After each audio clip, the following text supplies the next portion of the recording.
And I would like to propose three components. One is investing in people. Two, creating the right climate for investment and growth. And three, ensuring that growth is sustainable by actually protecting the environment. Let's turn to the first component, investing in people.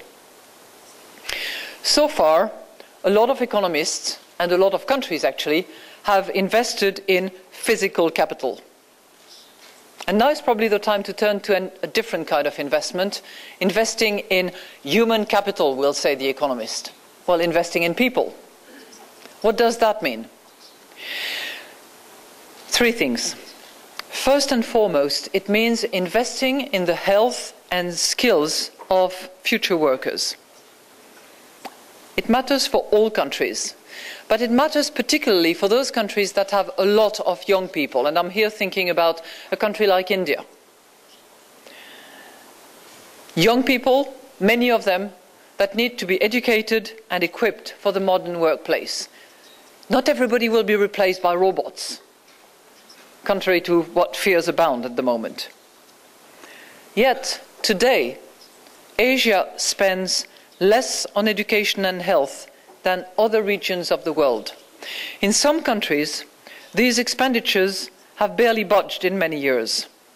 At around only 4% of GDP, health expenditures in populous countries like Indonesia or the Philippines is less than half that in Latin America. I'm going to stay with one of those two countries, Indonesia.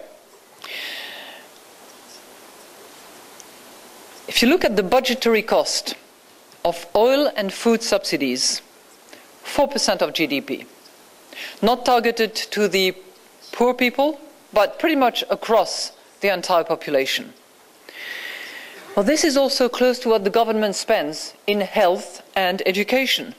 And in a case like this, if those subsidies on oil and food were well redirected to those that really need subsidies, the poor, and the rest was actually spent on education and health, that would actually win on all accounts.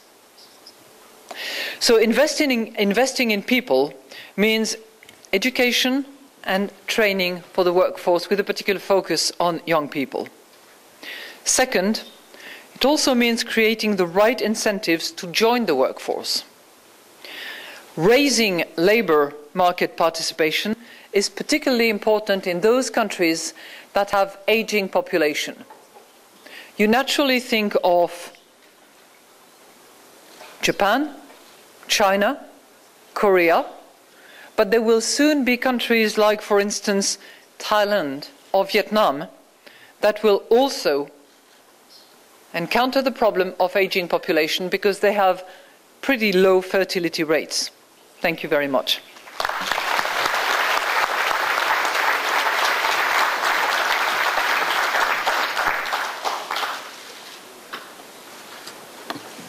I know the quote you're referring to because I did say we have avoided a collapse. We should... But I think this is something that we should not miss. And I really want to thank the Managing Director. You know, Madam Lagarde is the first female manager. So I think she should be recognized for all she has done since she took to office. And she also, and also IMF under her leadership